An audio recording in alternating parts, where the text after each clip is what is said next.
एक छोटे से गांव अम्बापुरा में एक गरीब लड़की चंपा अपनी बूढ़ी दादी के साथ रहती थी। चंपा का परिवार कई दिनों से भूख और गरीबी से जूझ रहा था। उसके माता पिता का देहांत हो चुका था और अब वो अपनी बूढ़ी दादी के साथ इस छोटी सी झोपड़ी में जीवन बिता रही थी। दादी का स्वास्थ्य दिन प्रतिदिन बिगड़ रहा था और चंपा अपनी दादी के लिए कुछ विशेष करना चाहती थी, पर उसके पास साधन नहीं थे। एक शाम जब दोनों चूल्हे के पास बैठे थे, दादी ने धीमी आवाज में एक रहस्यमयी बात कही। चंपा, हमारे पूर्वजों के पास एक ऐसी रसोई थी जिसमें जादू का असर था। वो रसोई तिरंगे में चमकती थी और उसने बनाई हर चीज भूख को हमेशा के लिए शांत कर देती थी। क्या दादी, ऐसी रसोई कैसे हो सकती है? क्या वो रसोई अब भी कहीं है? शायद, अगर कोई सच्चे दिल और मेहनत से उसकी खोज करे तो उसे वो जादुई तिरंगे वाली रसोई मिल सकती है। पर ध्यान रखना, उस तिरंगे वाली रसोई का जादू तभी चलता है जब दिल सच्चा और इरादा नेक हो। चंपा उस रात यही सोचती रही कि क्या सच में कोई ऐसी जादुई तिरंगे वाली रसोई हो सकती है जो भूख को हमेशा के लिए मिटा दे। फिर अगली सुबह चंपा ने ठान लिया कि वो उस जादुई तिरंगा रसोई की खोज करेगी। वो गांव के बाहर जंगल में जाती है। तिरंगा रसोई के बारे में सोचते हुए वो पेड़ पौधों के बीच से गुजर रही थी। तभी उसकी आंखें एक अजीब जगह पर टिक गईं। उसे वहाँ पर झाड़ियों के बीच बनी एक सुंदर सी तिरंगे जैसी रसोई दिखाई दी, जिसमें से हल्की तिरंगी रोशनी फूट रही थी। क्या ये वही जादुई तिरंगा रसोई हो सकती है जिसके बारे में दादी ने बताया था? वो धीरे धीरे उस तिरंगा रसोई के पास गई, लेकिन अचानक तिरंगा रसोई में से एक मीठी आवाज गूंज उठी। कौन हो तुम और यहाँ क्यों आई हो? मेरा नाम चंपा है। मेरी दादी ने इस जादुई तिरंगा रसोई के बारे में मुझे बताया था। मैं अपने परिवार के लिए कुछ खाना बनाना चाहती हूँ ताकि हमें भूख न सताए। अगर तुम्हारा इरादा सच्चा है तो मैं तुम्हारी मदद करूँगी, पर ध्यान रखना, ये जादुई तिरंगा रसोई तभी काम करती है जब इसे सच्चे दिल से इस्तेमाल किया जाए। जो भी खाना चाहिए बस उसका नाम पुकारो और खाना खुद ब खुद प्रकट हो जाएगा।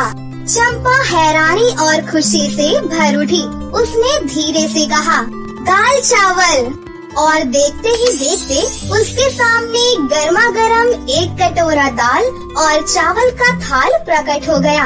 खुशबू से पूरा जंगल महकने लगा। चंपा हैरान रह गई और वो खाना लेकर जल्दी जल्दी अपनी दादी के पास पहुंची।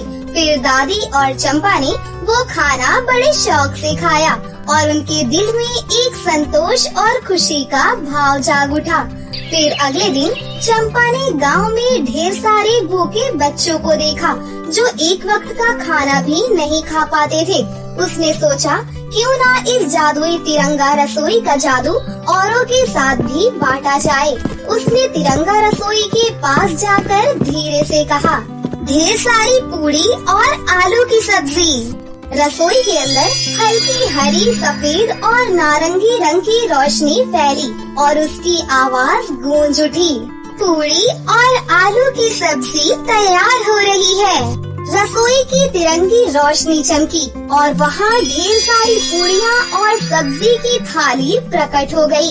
जैसे ही वो खाना लेकर गांव में बच्चों के पास गई, बच्चों की आंखों में भूख की जगह अब आश्चर्य और खुशी झलकने लगी। दीदी, आपने ये खाना कहाँ से लाया? हमारे पास तो इतनी रोटियाँ भी नहीं होती। ये जादुई तिरंगा रसोई है जो हमारी भूख मिटाने आई है। तुम भी कुछ और खाना चाहो तो बोलो। मिठाई, हमें मिठाई खानी है। चंपा ने फिर से तिरंगा रसोई का नाम लिया और कहा, हे जादुई तिरंगा रसोई, मुझे ढेर सारी मिठाइयाँ चाहिए। और तुरंत ही उसके हाथ में गुलाब जामुन, लड्डू और बर्फी जैसी मिठाइयाँ आ गयी। बच्चे मिठाई पाकर खुशी से झूम उठे और चंपा की तारीफ करने लगे। अब चंपा इस तिरंगा रसोई का उपयोग गांव के सभी जरूरतमंदों के लिए करने लगी। जादुई तिरंगा रसोई अब गांव में चंपा के घर के पास ही आ गई थी। अब जब भी कोई भूखा व्यक्ति चंपा के पास जाता और किसी खाने का नाम लेता, वो खाना जादुई तरीके से उसके सामने प्रकट हो जाता। जैसे जैसे समय बीतता गया, चंपा की इस जादुई तिरंगा रसोई की खबर पूरे गांव में फैल गई। फिर एक दिन गांव के मुखिया रामदास जी ये सुनकर हैरान हुए और चंपा से मिलने उसके घर आए। चंपा, ये तिरंगा रसोई तो बहुत अद्भुत लगती है। क्या ये सच में जादुई है? क्या तुम हमें भी दिखा सकती हो? जी मुखिया जी, ये रसोई जादुई तिरंगा रसोई है। जो भी खाने का नाम लेता है उसे जादू से वो खाना मिल जाता है। क्या ये सच में काम करती है? क्या मैं एक बार आजमा सकता हूँ? चंपा ने इशारा किया और मुखिया ने धीरे से कहा, खीर और पूड़ी। और तुरंत ही उनके सामने खीर और पूड़ी की थाली सज गई। अरे वाह, ये तो सचमुच जादुई है। ये तिरंगा रसोई हमें कभी भूखा नहीं रहने देगी। धीरे धीरे ये जादुई तिरंगा रसोई गांव की भूख और गरीबी का समाधान बन गई। अब कोई भी भूखा नहीं रहता था। फिर एक दिन जादुई तिरंगा रसोई ने आखिरी बार चंपा से कहा, चंपा, तुमने सच्चे दिल से मेरी शक्ति का उपयोग किया है। याद रखना, इस तिरंगा रसोई का जादू तब तक चलेगा जब तक तुम इसे जरूरतमंदों के लिए उपयोग करोगी। इस जादुई तिरंगा रसोई का मकसद है भूख को मिटाना और प्रेम को बढ़ाना। इसके बाद वो जादुई तिरंगा रसोई धीरे धीरे अदृश्य हो गई, पर उसकी अदृश्य शक्ति अब चंपा के साथ हर जगह रहती थी। चंपा की इस तिरंगा रसोई ने गांव के सभी लोगों को एकता, प्रेम और सेवा का महत्व सिखाया। इस तरह चंपा की जादुई तिरंगा रसोई ने गांव में हमेशा के लिए खुशहाली फैला दी और यहाँ चंपा भी अपनी दादी के साथ हंसी खुशी से अपनी जिंदगी जीने लगी। सुधा एक सेठ के घर में काम करती थी। उस घर की मालकिन कलावती बहुत ही अकड़ू थी। उसे अपने पैसे पर बहुत घमंड था। कलावती अपने घर की किसी भी नौकर से कभी भी ढंग से बात नहीं करती थी। कलावती की बेटी मोना 5th क्लास में पढ़ती थी। उधर सुधा की बेटी नीलम भी 5th क्लास में ही थी। कभी कभी नीलम के स्कूल की छुट्टी होती थी तो वो सुधा के साथ काम पर आ जाती थी। नीलम, तू यहाँ बैठकर अपनी पढ़ाई कर, तब तक मैं मालकिन के घर के सारे काम निपटा लेती हूँ। ठीक है मम्मी। क्या हुआ सुधा, आज तू फिर से नीलम को अपने साथ क्यों ले आई?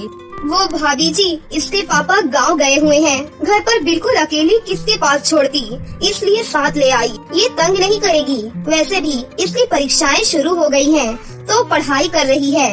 पढ़ लिख कर कौन सा इसे कलेक्टर बनना है? तुम्हारे में तो वैसे भी 5वीं 6ठी पढ़ाकर शादी कर देते हैं। नहीं आंटी, मैं पढ़ लिख कर बहुत बड़ी इंजीनियर बनूंगी। मैंने मम्मी पापा को बोला है कि मुझे खूब पढ़ाई करनी है। बेटा, तुम्हारी माँ गरीब है, वो तुम्हें इंजीनियर नहीं बना सकती। ये सब सपने देखना छोड़ दो।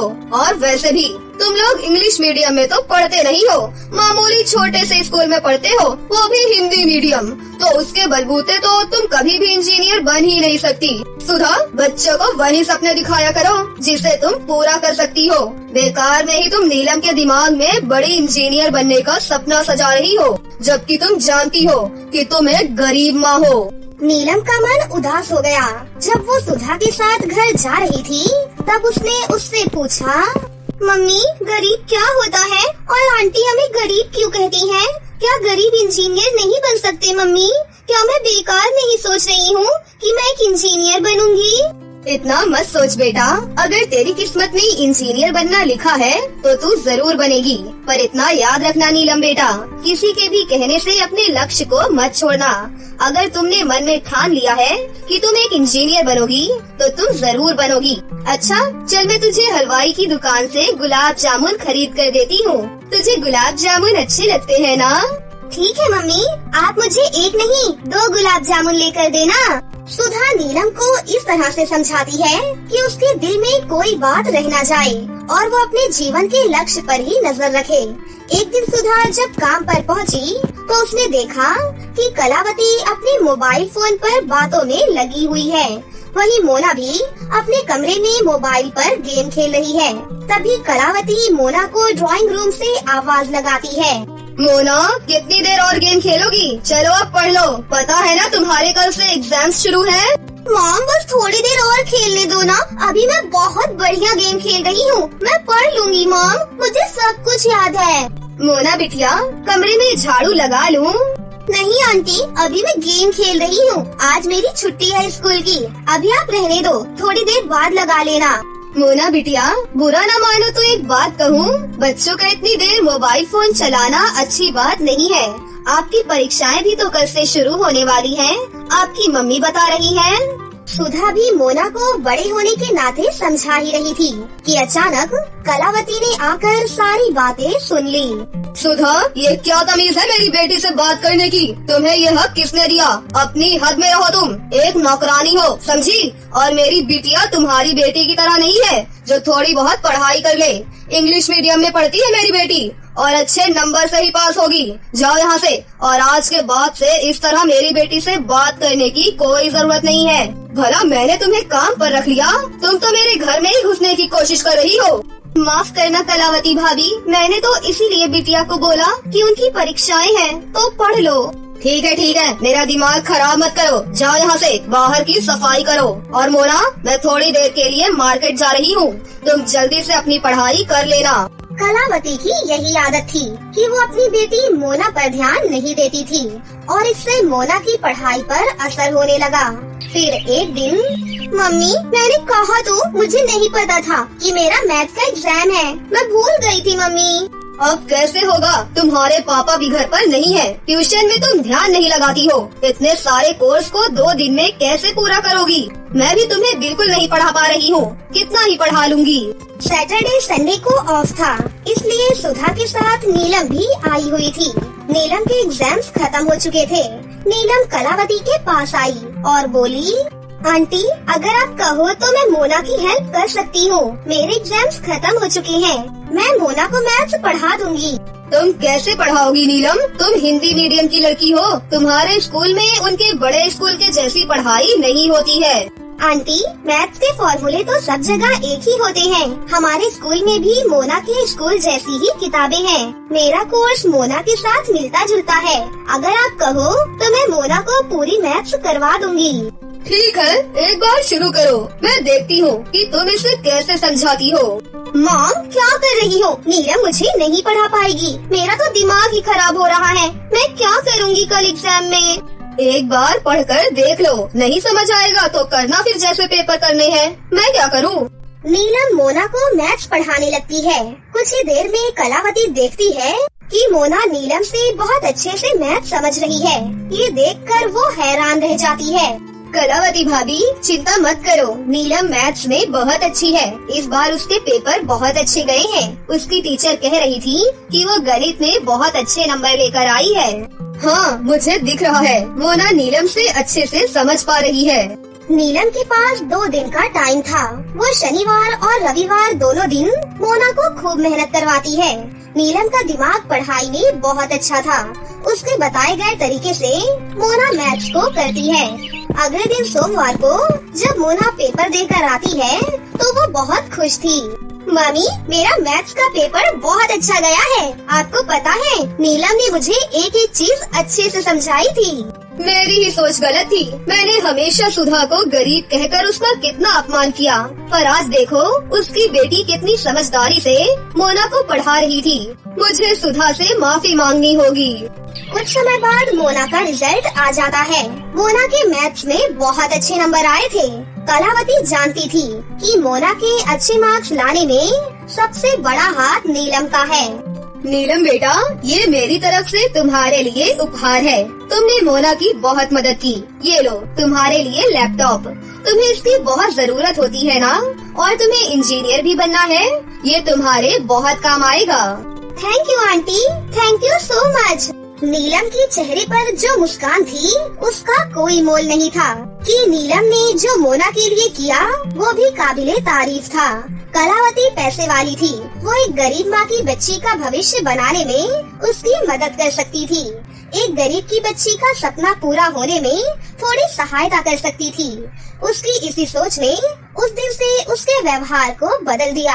अब कभी भी मोना को पढ़ाई में कोई परेशानी होती तो कलावती नीलम को बुला लेती। कलावती ने देखा कि इंसान अमीर या गरीब कुछ नहीं होता, इंसान का चरित्र मायने रखता है। अच्छी संगत में रहने से बच्चे अच्छी सीख ही लेते हैं। मोना को बार बार पढ़ने के लिए कहा जाता था, पर आज वो भी नीलम के साथ रहने से पढ़ने में बहुत अच्छी हो गई।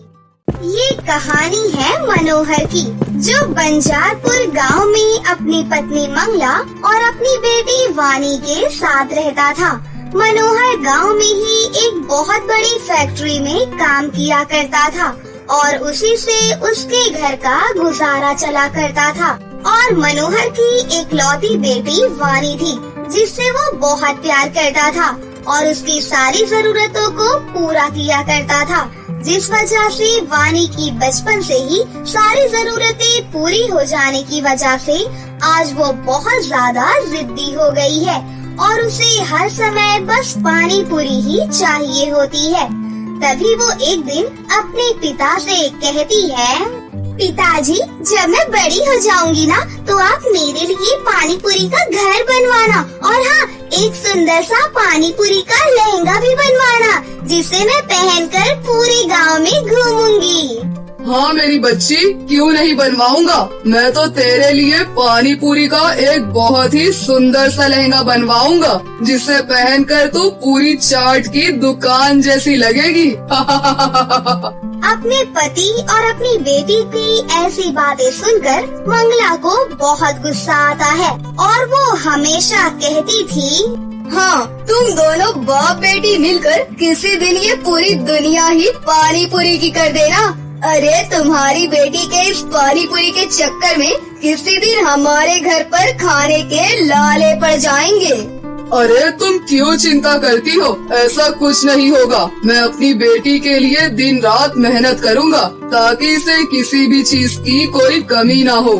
हाँ हाँ, क्यों नहीं। तुम दिन रात फैक्ट्री में मेहनत करते रहना और ये दिन रात बैठकर पानी पूरी खाती रहेगी।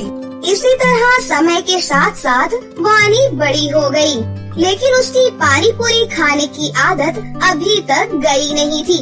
और जब कॉलेज खत्म होने के बाद उसकी सारी सहेलियों की शादी होने लगती है तो वो लोग अपनी शादियों में बहुत ही सुंदर सुंदर लहंगे पहनती हैं। तभी वानी उनसे कहती है, अरे यार, तुम लोग तो कितने बोरिंग लहंगे पहनकर शादी कर रही हो। अच्छा, तो तुझे हमारा लहंगा बोरिंग लग रहा है तो तू कौन सा शाहजहां का बनाया हुआ लहंगा पहनेगी? अरे मेरे पिताजी तो मेरे लिए पानी पूरी से बना हुआ लहंगा लेकर आएंगे। क्या? पानी पूरी का लहंगा? तेरा दिमाग तो खराब नहीं हो गया है या फिर तू अभी भी बच्ची ही है? भला ऐसा भी कोई लहंगा होता है क्या? ये सब मुझे नहीं पता, मुझे तो बस पानी पूरी का लहंगा पहन कर ही शादी करनी है, वरना मैं शादी ही नहीं करूँगी। अच्छा ठीक है, बस तू हम लोगों को अपनी शादी में बुलाना मत भूलना। और इस तरह कुछ दिन बीतते ही वानी की भी शादी तय हो जाती है और शादी तय होते ही वो अपने पिता से कहती है, पिताजी, मुझे अपनी शादी में पानी पूरी का लहंगा ही पहनना है, वरना मैं शादी ही नहीं करूँगी। इतना कहकर वानी वहाँ से चली जाती है। उसी समय उसकी माँ मंगला कहती है, अरे ये पगली वाली क्या कह रही है? भला पानी पूरी का भी कोई लहंगा होता है क्या? यही तो मुझे भी समझ में नहीं आ रहा। भला पानी पूरी का लहंगा पहनकर शादी कौन करता है?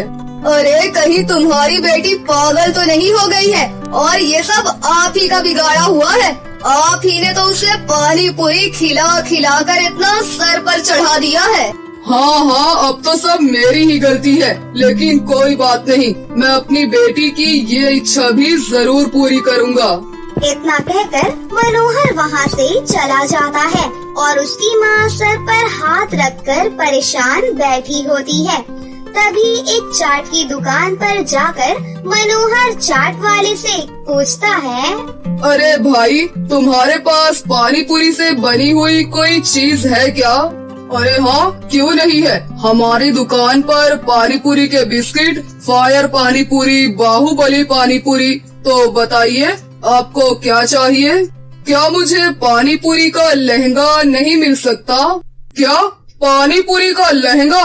अरे कहीं आप सुबह सुबह मुझसे मजाक करने तो नहीं आए हैं? चलिए जाइए यहाँ से।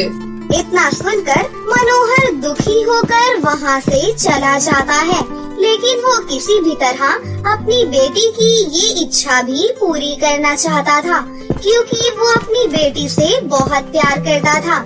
इसलिए मनोहर पानी पूरी फैक्ट्री और भी कई पानी पूरी की दुकानों में जाकर पानी पूरी का लहंगा बनाने के बारे में कहता है, लेकिन हर कोई उसका मजाक उड़ाकर उसे वहाँ से भगा देता है। तभी जब शाम को मनोहर दुखी होकर घर वापस लौटता है, उसी समय वाणी उससे कहती है, पिताजी, क्या आपको मेरे लिए पानी पूरी का लहंगा मिल गया? नहीं बेटा, मैंने हर जगह पता कर लिया, लेकिन कोई भी पानी पूरी का लहंगा बनाने के लिए तैयार ही नहीं है। क्या?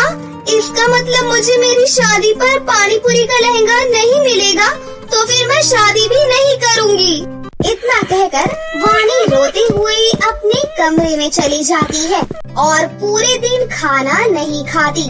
अपनी बेटी को इस तरह दुखी देखकर मनोहर को बिल्कुल भी अच्छा नहीं लगता है।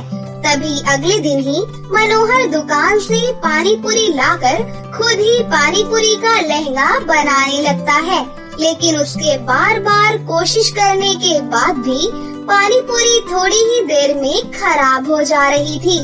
हे ऊपर वाले, अब मैं क्या करूं? ये पानी पूरी का लहंगा तो बार बार खराब हो जा रहा है। अब मैं अपनी बेटी के लिए पानी पूरी का लहंगा कैसे बना पाऊंगा? कहीं इन सब के चक्कर में उसकी शादी न रुक जाए। और ऐसे ही कुछ दिन लगातार कोशिश करने के बाद भी मनोहर पानी पूरी का लहंगा नहीं बना पाता और ऐसे ही शादी का दिन भी नजदीक आ जाता है। फिर शादी के एक दिन पहले ही मनोहर दुखी होकर एक नदी के पास जाकर बैठ जाता है और कहता है, हे ऊपर वाले, मैं अपनी बेटी के लिए पानी पूरी का लहंगा कहाँ से लाऊं? और अगर उसे पानी पूरी का लहंगा नहीं मिलेगा तो वो शादी भी नहीं करेगी और मैं इस तरह अपनी बेटी की शादी टूटते हुए नहीं देख सकता। इतना कहते हुए मनोहर की आंखों से आंसू छलकने लगते हैं। तभी जैसे ही मनोहर के आंसू उस नदी के अंदर गिरते हैं, वैसे ही वो पूरी नदी पानी पूरी की बन जाती है और ये देखकर मनोहर बहुत ज्यादा घबरा जाता है। अरे ये क्या? ये नदी अचानक से पानी पूरी की नदी कैसे बन गई? कहीं मैं कोई सपना तो नहीं देख रहा हूँ? वैसे भी दिन रात मेरे दिमाग में पानी पूरी की चीजें ही चल रही हैं। मनोहर के इतना कहते ही अचानक से उस नदी में से एक सुंदर सी परी बाहर निकलती है और वो कहती है, चिंता मत करो मनोहर, तुम कोई सपना नहीं देख रहे हो, बल्कि ये एक हकीकत है जो तुम्हारे सामने है। अरे आप कौन हो और ये सब क्या है? मेरा नाम सिंड्रेला है और मैं पानी पूरी की दुनिया की परी हूँ और ये नदी भी हमारी पानी पूरी की दुनिया का ही एक हिस्सा है। इसलिए जब आज तुम्हारे आंसू इस नदी के अंदर गिरे तो मुझे तुम्हारे बारे में सब कुछ पता चल गया, इसलिए मैं यहाँ तुम्हारी मदद करने आई हूँ। लेकिन आप मेरी मदद कैसे कर सकती हो? मुझे तो पानी पूरी से बना हुआ एक लहंगा चाहिए जिसे पहनकर मेरी बेटी शादी कर सके। मुझे पता है, इसीलिए तो मैं तुम्हें ये जादुई पानी पूरी से बना हुआ लहंगा दे रही हूँ। तुम इसे अपनी बेटी को ले जाकर दे देना। और हाँ, ये एक जादुई पानी पूरी से बना हुआ लहंगा है, इसलिए कभी भी ये खराब नहीं होगा और तुम्हारी बेटी इसे पहनकर बहुत ज्यादा सुंदर लगेगी। इतना सुनकर मनोहर बहुत ज्यादा खुश हो जाता है और वो जादुई पानी पूरी से बना हुआ लहंगा लेकर अपने घर आ जाता है और अपनी बेटी से कहता है, अरे बेटी, कहाँ हो तुम? देखो, मैं तुम्हारे लिए पानी पूरी से बना हुआ लहंगा लेकर आया हूँ। अब तो तुम शादी करोगी ना? इतना सुनकर वानी फटाफट से अपने कमरे से बाहर आती है और पानी पूरी से बना हुआ लहंगा देखकर कहती है, अरे वाह पिताजी, ये पानी पूरी से बना हुआ लहंगा तो सभी लहंगों से बहुत ज्यादा सुंदर लग रहा है। आपका बहुत बहुत शुक्रिया पिताजी। आखिरकार आपने मेरी ये इच्छा भी पूरी ही कर दी। आप इस दुनिया के सबसे बेस्ट पापा हैं। लेकिन पिताजी, आपको ये इतना सुंदर लहंगा मिला कहाँ से?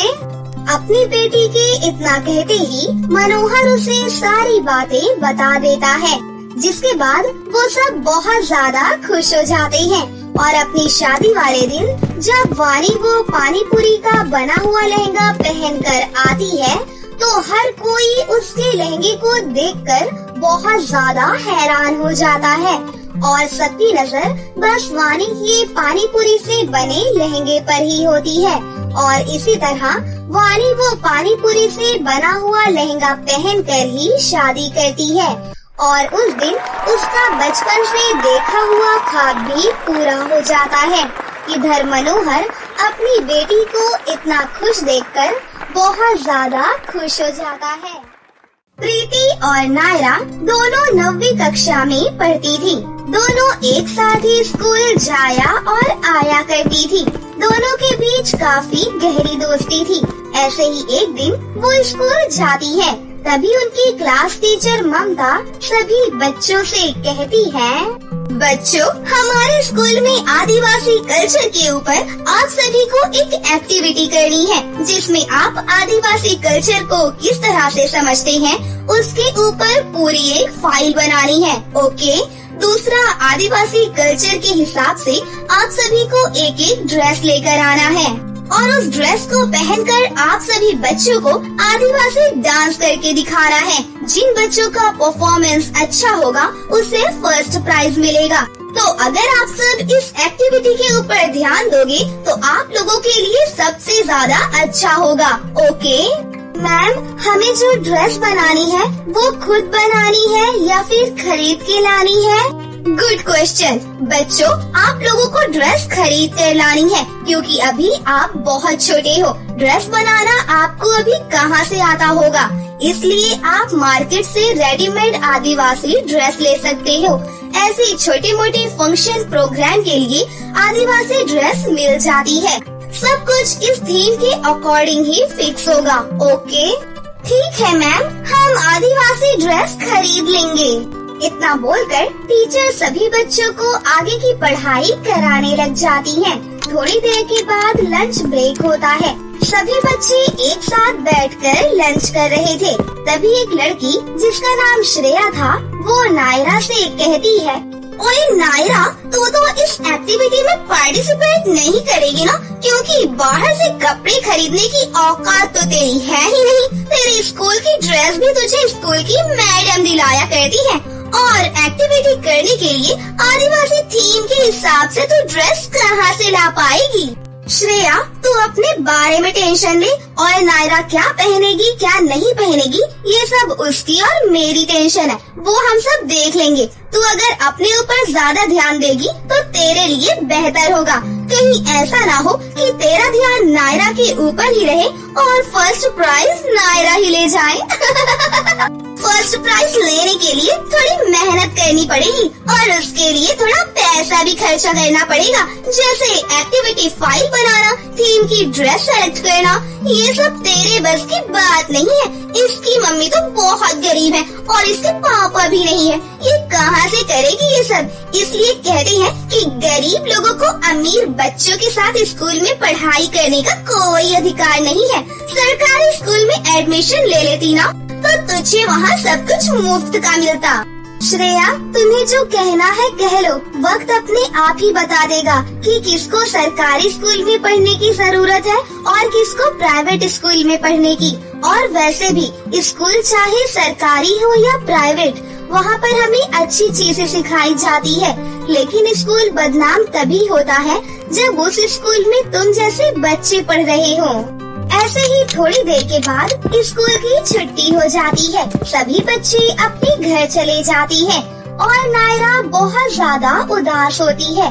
उसे उदास देखकर उसकी माँ रीमा, जो कि सिलाई का काम करती थी, उसके पास जाती है और कहती है, क्या हुआ मेरी बेटी नायरा? तू तो बहुत उदास नजर आ रही है। सब कुछ ठीक तो है ना? कहीं किसी ने कुछ कहा तो नहीं? आज तेरा टेस्ट हुआ क्या? उसमें गंदे नंबर आए हैं?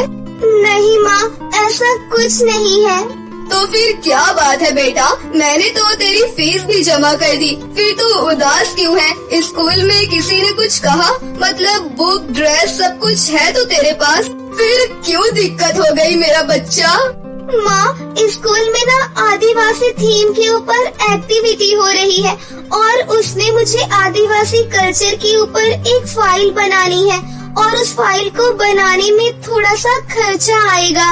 बेटा टेंशन मत ले, फाइल बनाने के लिए जो भी खर्च आएगा वो मैं तुझे दूंगी ना। फिर इतना उदास क्यों हो रही है? और इसमें उदास होने वाली क्या बात है? तो ये सोच रही है कि तेरी माँ गरीब है इसलिए सब कुछ हो जाएगा। तेरी माँ दिन रात मेहनत कर रही है अपनी बेटी के लिए। माँ, मुझे आदिवासी थीम के हिसाब से ड्रेस भी लेनी है। आप मेरे साथ अगर मार्केट चलो तो हमें ड्रेस का रेट पता चल जाएगा।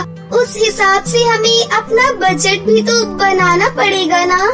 अरे तू टेंशन मत ले, आज शाम को तेरे साथ मैं मार्केट चलूंगी। तुझे जैसी ड्रेस लेनी होगी मुझे बता देना, हम वहाँ से ड्रेस देख लेंगे कि कितने तक आती है। ठीक है?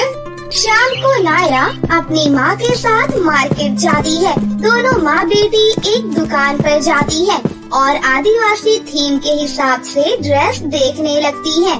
ड्रेस काफी ज्यादा महंगी थी क्योंकि ये ड्रेस बहुत ही स्पेशल टाइप की थी, जैसे कि कोई पैसिफिक थीम पार्टी हो या फिर स्कूल के बच्चों के फंक्शन हो, इसलिए ये ड्रेस महंगी आ रही थी। दोनों थोड़ा सा टेंशन में आ जाती हैं। नायरा की माँ बहुत ही ज्यादा ध्यान से ड्रेस को देख रही थी। ऐसे ही थोड़ी देर के बाद वो दोनों घर वापस आ जाती हैं। तभी नायरा माँ से कहती है, माँ एक काम करते हैं, जो ड्रेस हमने देखी थी वो बहुत अच्छी तो थी लेकिन वो काफी ज्यादा महंगी थी। इतनी महंगी ड्रेस पर छोटी सी परफॉर्मेंस के लिए इतना पैसा लगाना ठीक नहीं है, इसलिए रहने देते हैं। अरे नहीं बेटा, ऐसे थोड़ी ना होता है। तेरी माँ सिलाई जानती है, मुझे अच्छे अच्छे कपड़े बनाने आते हैं। दूर दूर से लोग मेरे पास सिलाई करवाने आते हैं और तुझे क्या लगता है तेरी माँ पीछे हट जाएगी? ऐसा बिल्कुल भी नहीं है बेटा। आदिवासी थीम की ड्रेस बनाना मेरे बाएं हाथ का खेल है, बल्कि मैं तो उससे कई ज्यादा सुंदर ड्रेस बनाऊंगी तेरे लिए। आदिवासी थीम में क्या होता है, उस कल्चर में कुछ लोग पत्तों की ड्रेस पहनते हैं और मैं तुझे पत्तों का लहंगा बनाकर तैयार करके दूंगी। उसी लहंगे को तू पहनकर आदिवासी कल्चर को और अच्छे से बता पाएगी और हम उसमें ओरिजिनल पत्तों का ही इस्तेमाल करेंगे। ठीक है? सच में माँ, आप मेरे लिए वो लहंगा बना दोगी? और अगर आप उन ओरिजिनल पत्तों को यूज करेंगी तो कहीं ऐसा न हो कि वो पत्ते मुरझा जाएं? ये सब तू मेरे ऊपर छोड़ दे, मैं हूँ ना तेरे साथ। मुझे ये सब काम करना बहुत अच्छा लगता है और इस बार तेरे जरिए मुझे अपना हुनर दिखाने का मौका मिलेगा। तुझे पता है मैं फैशन डिजाइनर बनना चाहती थी, लेकिन गरीबी के कारण और बुरे माहौल के कारण मैं कुछ भी नहीं कर पाई। लेकिन फैशन डिजाइनर ना सही, छोटी मोटी दर्जी ही बन गई। और अब मुझे ऐसा लग रहा है कि मेरी पहली क्लाइंट मेरी बेटी है। उसके लिए मैं आदिवासी थीम के हिसाब से लहंगा तैयार करूँगी। इस तरह से नायरा की माँ अपनी बेटी के लिए मार्केट से ड्रेस बनाने का बहुत सारा सामान ले आती है। दिन रात मेहनत करके नायरा की माँ पत्तों वाला लहंगा बनाकर तैयार कर देती है, जो दिखने में काफी ज्यादा सुंदर लग रहा था। ये देखकर नायरा भी बहुत ज्यादा खुश होती है। साथ ही नायरा ने अपना आदिवासी फाइल भी रेडी कर लिया था। ऐसे ही अब स्कूल में सभी बच्चे अपना अपना परफॉर्मेंस स्कूल में सभी को दिखाते हैं, लेकिन सबसे ज्यादा नायरा का पत्तों वाला लहंगा लोगों को बहुत पसंद आता है। हर कोई पूछ रहा था कि नायरा का लहंगा किसने बनाया है। फिर नायरा सभी को बताती है कि ये लहंगा उसकी माँ ने बनाया है। अरे वाह, तुम्हारी माँ तो सच में डिजाइनर है। हमें नहीं पता था कि तुम्हारी माँ के अंदर इतना हिडन टैलेंट है। मैं तो कहती हूँ उन्हें अपने टैलेंट को निखारना चाहिए। इस तरह से नायरा ये कंपटीशन जीत जाती है। साथ ही उसकी माँ को अब अलग अलग लहंगे बनाने के ऑर्डर आने लगते हैं, जिसके जरिए धीरे धीरे नायरा के घर की आर्थिक हालत भी पहले से बेहतर हो जाती है। इस तरह से दोनों माँ बेटी मेहनत करते हुए अपने जीवन में आगे बढ़ती है और हंसी खुशी से अपनी जिंदगी जीने लगती है। तो दोस्तों, कैसी लगी आपको हमारी ये कहानी? अगर आपको हमारी कहानी अच्छी लगी हो तो इसे जरूर लाइक करें। साथ ही हमारे चैनल को सब्सक्राइब भी कर लें और बेल आइकन को दबाना ना भूलें। मिलते हैं अगली वीडियो में। धन्यवाद।